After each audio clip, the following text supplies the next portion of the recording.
السلام علیکم دوستو، آپ دیکھ رہے ہیں اردو داستان۔ آئیے سنتے ہیں اردو ناول کفارہ قسط نمبر 46۔ اس اردو ناول کی سابقہ اقساط سننے کے لیے ڈسکرپشن میں دیے گئے لنک پر کلک کریں۔ مزید ویڈیوز کے لیے ہمارے چینل اردو داستان کو سبسکرائب کریں۔ شکریہ۔ 5 سٹار ہوٹل بقائے نور بنا ہوا تھا۔ پوری عمارت رنگ برنگی روشنیوں سے جگمگا رہی تھی۔ عمارت کے سامنے وسیع اور عرض لان کے پودوں اور درختوں پر بھی رنگ برنگی روشنیاں ہو رہی تھی۔ ہوٹل کے پارکنگ لاٹ پر تو سائیکل کھڑی کرنے کی بھی جگہ نہیں تھی۔ باہر سروس روڈ پر بھی لاتعداد گاڑیاں کھڑی تھی۔ سلمان نے جگہ تلاش کر کے سروس روڈ پر ہی گاڑی کھڑی کر دی۔ ہوٹل کا ہال سالگرہ کی تقریب کے لیے مخصوص تھا، جبکہ ہوٹل کے دوسرے گاہک دوسرے ہال کا رخ کر رہے تھے۔ ہم بھی دوسرے ہال میں آ گئے۔ سلمان ہمیں ایک میز پر بٹھا کر سالگرہ والے ہال میں چلا گیا۔ اس کی واپسی تقریباً آدھے گھنٹے بعد ہوئی تھی۔ وہ اکیلا نہیں تھا، اس کے ساتھ دوسرے آدمی کو دیکھ کر میں چونک گیا۔ وہ ملک شہاب کا سالہ ظفر تھا، جو اسی ہوٹل کے ہال میں میرے ہاتھوں پٹ چکا تھا۔ سلمان نے ظفر سے میرا تعارف اپنے دوست رحمان کے نام سے کرایا اور نجمہ کو میری مسز ظاہر کی۔ ظفر مجھ سے ہاتھ ملاتے ہوئے بڑی چبھتی ہوئی نظروں سے میری طرف دیکھ رہا تھا۔ آئیے نا، آپ لوگ اس طرف آئیے، وہ بولا۔ سالگرہ کا کیک تو کٹ چکا ہے، اب کھانا شروع ہونے والا ہے، آئیے آپ لوگ بھی۔ ہم معمولی سی رد و قد کے بعد اس کے ساتھ دوسرے ہال میں آ گئے۔ لاتعداد مہمان تھے اور اسی وقت کھانا شروع ہو گیا تھا۔ میرے شبہات کو اب کچھ تقویت مل رہی تھی۔ سلمان نے ظفر کو یہاں لا کر فرضی نام سے جس طرح ہمارا تعارف کرایا تھا، اس سے مجھے دال میں کچھ کالا نظر آ رہا تھا۔ 1 گھنٹے میں مہمان رخصت ہونا شروع ہو گئے۔ ظفر اور سلمان بھی ہمارے ساتھ ہی تھے۔ وہ ہمارے سامنے اس طرح بچھے جا رہے تھے جیسے ہم ان کے خاص مہمان ہوں، اور پھر ہم چاروں کافی دیر تک الگ بیٹھے رہے۔ ظفر نے ہمیں اگلے روز ماڈل ٹاؤن میں اپنی کوٹھی میں رات کی کھانے کی دعوت بھی دی اور بڑا اصرار کیا تھا کہ ہم ضرور آئیں۔ 12 بجے ہم ہوٹل سے نکلے تو سلمان نے پیشکش کی کہ وہ ہمیں اپنی گاڑی میں ہمارے گھر چھوڑ دے گا، لیکن میں نے اس کا شکریہ ادا کر کے ٹیکسی کو ترجیح دی۔ وہ ٹیکسی ہم نے لکشمی چوک پر چھوڑ دی۔ اس وقت بھی یہاں خاصی رونق تھی۔ فضا میں چرغے اور تکے وغیرہ کی خوشبوئیں پھیلی ہوئی تھی۔ میں ایک ریسٹورنٹ کے سامنے رک گیا اور 2 چرغوں کا آرڈر دے دیا۔ ریسٹورنٹ کے سامنے سڑک کے کنارے تک میز کرسیاں بچھی ہوئی تھی۔ بہت سے لوگ بیٹھے تھے، ان میں عورتیں بھی تھیں اور بچے بھی۔ بہت سے لوگ بار بار مڑ کر نجمہ کی طرف دیکھ رہے تھے۔ یہاں رک کر میں یہ اندازہ لگانا چاہتا تھا کہ ہمارا تعاقب تو نہیں کیا جا رہا۔ سلمان وحید پر میرا شبہ قوی تر ہوتا جا رہا تھا۔ جب ہم لارج ریسٹورنٹ سے نکلے تھے تو 5 سٹار ہوٹل تک راستے بھر وہ ملک شہاب کو گالیاں دیتا رہا تھا، لیکن ہوٹل پہنچنے کے بعد ظفر کے سامنے اس نے ملک شہاب کی تعریف میں زمین آسمان کے قلابے ملانے شروع کر دیے تھے۔ اس پر مجھے شبہ ہوا تھا کہ وہ ہمارے ساتھ کوئی چال چل رہا ہے۔ جب ہم گھر پہنچے تو 1 بجنے والا تھا۔ امجد آ چکا تھا۔ میں نے چرغوں والا تھیلا نجمہ کے حوالے کر دیا۔ مجھے تو بھوک لگ رہی ہے، یہ پلیٹوں میں نکال کر لاؤ، میں نے کہا۔ میں نے بھی ڈھنگ سے کھانا نہیں کھایا، مجھے بھی بھوک لگ رہی ہے۔ اور امجد بھائی، آپ بھی کھائیں گے؟ امجد نے اس بات میں سر ہلا دیا۔ نجمہ کچن کی طرف چلی گئی۔ 15 منٹ بعد ہم تینوں بیٹھے روغنی نان اور چرغا کھا رہے تھے۔ میں امجد کو سلمان وحید کے بارے میں بتا رہا تھا۔ وہ اطمینان سے ساری بات سنتا رہا، پھر میرے خاموش ہونے پر بولا، سلمان وحید کو میں بہت اچھی طرح جانتا ہوں روفی باؤ، وہ نہایت گھٹیا اور نیچ آدمی ہے۔ ملک شہاب کو وہ پہلے بھی عورتیں سپلائی کیا کرتا تھا اور اب بھی شاید وہ اسی خدمت پر مامور ہے۔ وہ چند لمحوں کو خاموش ہوا، پھر بولا، اس نے تمہیں یقیناً نہیں پہچانا، وہ تو نجمہ کے چکر میں ہوگا۔ اگر تمہیں پہچان لیا ہوتا تو تمہیں ظفر کے پاس لے کر نہ جاتا۔ کل ظفر نے ہماری دعوت کی ہے اپنی کوٹھی پر، تمہارا اس بارے میں کیا خیال ہے؟ وہ اپنی کوٹھی پر تمہیں بے بس کر کے نجمہ کو کہیں اور لے جانے کی کوشش کریں گے۔ امجد نے کہا، ویسے ایک بات میرے ذہن میں آئی ہے، ظفر اور سلمان دونوں کو ہی معلوم ہے کہ ملک شہاب کہاں ہے۔ ان دونوں میں سے کسی کا پیچھا کر کے اس کی خفیہ پناہ گاہ کا پتہ چلایا جا سکتا ہے۔ یہ کام بھی تمہیں ہی کرنا ہے، بلکہ ہم دونوں کریں گے۔ میں نے ظفر کی کوٹھی دیکھی ہوئی ہے، میں کل اس کی نگرانی شروع کر دیتا ہوں، تم سلمان کی نگرانی شروع کر دو۔ کل شام سے پہلے پہلے ہمیں کامیابی حاصل کر لینی چاہیے۔ اگلے روز صبح کے ناشتے کے بعد میں بھی امجد کے ساتھ گھر سے نکل آیا۔ میں نے امجد کے پرانے کپڑے پہنے ہوئے تھے اور سر پر مفرل لپیٹا ہوا تھا۔ ایک ورکشاپ پر امجد نے مجھے دن بھر کے لیے ایک رکشہ بھی کرائے پر لے دیا۔ ظفر کی کوٹھی تلاش کرنے میں مجھے زیادہ دیر نہیں لگی اور پھر میرا پورا دن اس کے آس پاس ہی گزرا تھا۔ 5 بجے کے قریب میں اپنے مقصد میں کامیاب ہو گیا۔ وہ ملک شہاب کی بہن تھی جو اس کوٹھی سے نکل کر تیسری گلی میں واقع ایک اور شاندار کوٹھی میں گئی تھی، اور یہ مختصر سا سفر بھی اس نے ایک کار میں کیا تھا۔ جب کار اندر جانے کے لیے گیٹ کھلا تو میرا رکشہ اس وقت کوٹھی کے سامنے سے گزر رہا تھا اور میں نے لان میں کرسی پر بیٹھے ہوئے ملک شہاب کی ایک جھلک دیکھ لی تھی۔ اس کے بعد میں اس علاقے میں نہیں رکا۔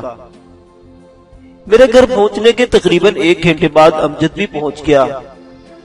اس نے آتے ہی خوشخبری سنا دی، میں نے ملک شہاب کا ٹھکانہ معلوم کر لیا ہے۔ وہ بولا، ظفر والی کوٹھی کے پیچھے تیسری گلی میں۔ میں نے کہا۔ امجد حیرت سے میری طرف دیکھنے لگا۔ وہ سمجھ گیا بے کہ میں بھی ملک شہاب کے ٹھکانے تک پہنچ چکا تھا۔ میں نے اور نجمہ نے اپنی تیاری مکمل کر لی تھی۔ نجمہ نے شلوار قمیض پہنی تھی اور میں نے جینز اور اوپن شرٹ۔ امجد بھی ہمارے ساتھ جانے کو تیار تھا، لیکن میں نے اسے منع کر دیا۔ ہو سکتا ہے یہ ہماری آزادی یا زندگی کی آخری رات ہو۔ تم ایک شریف آدمی ہو، پرانی دوستی کی وجہ سے اب تک تم نے ہمارا ساتھ دیا، جس کے لیے میں تمہارا بہت شکر گزار ہوں، لیکن اب میں تمہیں اپنے سے دور ہی رکھنا چاہتا ہوں۔ میں نہیں چاہتا کہ تم ناکردہ جرم میں پکڑے جاؤ یا مارے جاؤ۔ اگر ہم آج رات واپس نہ آئے تو تمہیں میرا ایک کام کرنا ہوگا۔ وہ کیا؟ امجد نے سوالیہ نگاہوں سے میری طرف دیکھا۔ میں نے سوٹ کیس چارپائی پر رکھ کر کھول دیا اور اوپر رکھے ہوئے کپڑے اٹھا کر ایک طرف ڈال دیے۔ سوٹ کیس میں بھرا ہوا خزانہ دیکھ کر امجد کی آنکھیں حیرت سے پھیل گئی۔ یہ مت پوچھنا کہ ہمارے پاس یہ دولت کہاں سے آئی۔ ہمارے بعد اس میں سے آدھا حصہ تم رکھ لینا اور آدھا مستحق لوگوں میں بانٹ دینا۔ امجد حیرت سے میری طرف دیکھ رہا تھا۔ رات 11 بجے کے قریب اس نے اپنے رکشے پر ماڈل ٹاؤن میں ملک شہاب والی کوٹھی سے کچھ فاصلے پر چھوڑ دیا اور وہاں سے چلا گیا۔ نجمہ اور میں ٹہلنے والے انداز میں کوٹھی کے سامنے آ گئے۔ گیٹ کے اندر کی طرف چوکیدار بیٹھا ہوا تھا۔ ہلکی سی دستک پر اس نے ذیلی دروازہ کھول دیا۔ ملک صاحب کو بتاؤ مس نجمہ آئی ہیں ان سے ملنے کے لیے۔ میں نے کہا تو چوکیدار نے صاف انکار کر دیا کہ ملک صاحب یہاں نہیں رہتے۔ تمہاری شامت تو نہیں آئی؟ میں نے اسے گھورا۔ ہمیں ظفر نے بھیجا ہے کہ ملک صاحب یہاں ہمارا انتظار کر رہے ہوں گے۔ اگر تم نے انہیں اطلاع نہ دی تو وہ تمہیں معاف نہیں کریں گے۔ چوکیدار چند لمحے ہمیں گھورتا رہا، پھر دروازہ بند کر کے اندر چلا گیا۔ اس کی واپسی تقریباً 5 منٹ بعد ہوئی تھی۔ اس نے دروازہ کھول دیا اور ہمیں اندر جانے کا اشارہ کیا۔ ہم برآمدے والے دروازے سے اندر داخل ہوئے تو سامنے ہی وسیع لاؤنج میں ملک شہاب اور ایک آدمی کے ساتھ بیٹھا شراب پی رہا تھا۔ نجمہ کو دیکھ کر اس کی باچھیں کھل اٹھی۔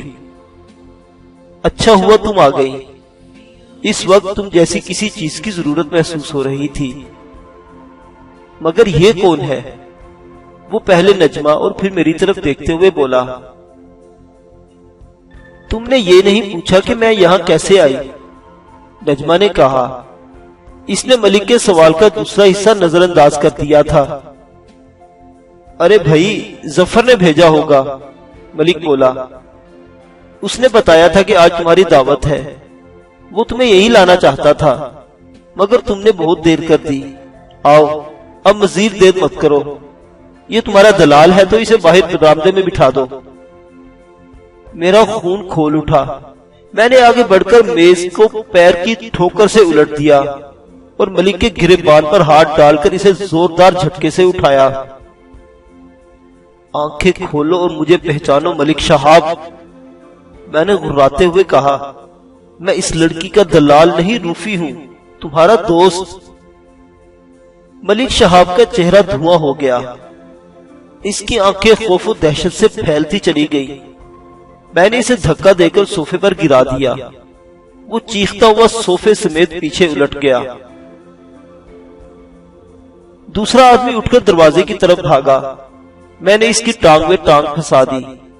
وہ بھی منہ کے بل چیختا ہوا گرا۔ ماجھے، جیرے، گامے۔ ملک شہاب اٹھنے کی کوشش کرتے ہوئے چیخ رہا تھا۔ میں نے جیب سے پستول نکال لیا اور ملک شہاب کو اٹھنے کا موقع دیے بغیر اس پر ٹھوکروں کی بارش کر دی۔ 2-3 نوکر دوڑتے ہوئے ہال کمرے میں پہنچ گئے، لیکن اسی وقت فضا فائر کی آواز سے گونج اٹھی۔ نجمہ نے قمیض کے نیچے چھپا ہوا اپنا پستول نکال کر گولی چلا دی تھی۔ اندر آنے والوں میں سے ایک آدمی چیختا ہوا ڈھیر ہو گیا۔ ایک آدمی لمبی سی چھری تانے میری طرف لپکا۔ میں نے بھی گولی چلا دی۔ ملک شہاب اٹھ کر اندرونی دروازے کی طرف دوڑنے کی کوشش کر رہا تھا۔ میں پے در پہ فائر کرتا چلا گیا۔ 3 گولیاں اس کے جسم میں پیوست ہو گئی۔ ایک نے اس کی کھوپڑی اڑا دی، وہ قالین پر ڈھیر ہو گیا۔ نجمہ کی چیخ سن کر میں اس طرف مڑا۔ باہر سے آنے والے چوکیدار نے نجمہ پر فائر کھول دیا تھا۔ ایک گولی نجمہ کے سینے میں لگی اور وہ ڈھیر ہو گئی۔ میرے اوپر جنون سا طاری ہو گیا تھا۔ میں اندھا دھند فائرنگ کرنے لگا۔ اپنا پستول خالی ہوا تو نجمہ کا پستول اٹھا لیا اور پھر یکا یک خاموشی چھا گئی۔ سب کچھ ختم ہو گیا۔ میرے گرد کئی لاشیں بکھری ہوئی تھی۔ موت کا سوداگر ملک شہاب بھی میرے ہاتھوں موت کے گھاٹ اتر چکا تھا۔ نجمہ کے سینے میں ٹھیک دل کے مقام پر گولی لگی تھی۔ وہ ابھی زندہ تھی۔ میں نے اس کا سر اپنی گود میں رکھ لیا۔ وہ ویران سی نظروں سے میری طرف دیکھ رہی تھی۔ اس نے کچھ کہنا چاہا مگر ہونٹ پھڑ پھڑا کر رہ گئے۔ اس نے آخری ہچکی لی اور دم توڑ دیا۔ میں نے بھاگنے کی کوشش نہیں کی۔ باہر ایک ہجوم جمع ہو رہا تھا۔ شور کی آواز بھی سنائی دے رہی تھی۔ اور آدھے گھنٹے بعد جب پولیس آئی تو میں نے اپنے آپ کو پولیس کے حوالے کر دیا۔ امجد میرا مقدمہ لڑ رہا تھا۔ اس نے شہر کے بہترین وکیلوں کی خدمات حاصل کی تھی اور روپیہ پانی کی طرح بہا رہا تھا، لیکن اگر عدالت مجھے رہا کر دیتی تو میں اسے ناانصافی سمجھتا۔ مجھے موت کی سزا سنا کر جیل میں ڈال دیا گیا۔ میں سینٹرل جیل لاہور کی کال کوٹڑی میں بیٹھا۔ اپنی یہ داستان لکھ رہا ہوں۔ میں اس تنگ سی کوٹری میں بالکل اکیلا ہوں۔ بچپن میں بھی اکیلا رہا، ماں باپ کی محبت کو ترستا رہا۔ میں نے دنیا والوں سے محبت کرنے کی کوشش کی، مگر مجھے ہر جگہ ٹھکرا دیا گیا، اور آج میں سینٹرل جیل کی اس کوٹری میں بیٹھا اپنی موت کا انتظار کر رہا ہوں۔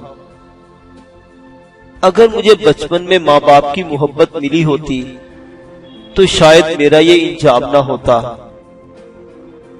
میں اپنی داستان ختم کرتے ہوئے والدین سے درخواست کروں گا کہ خدارا اولاد ستیلی بھی ہو تو اسے محرومی کے اندھیرے میں دھکیلنے کی بجائے تھوڑی سی محبت ضرور دیجیے۔ آپ کی یہ تھوڑی سی محبت ایک انسان کی زندگی سنوار سکتی ہے۔ اپنوں کی بے اعتنائی اور محرومی کا شکار انسان میری طرح معاشرے کا ناسور بن جاتا ہے،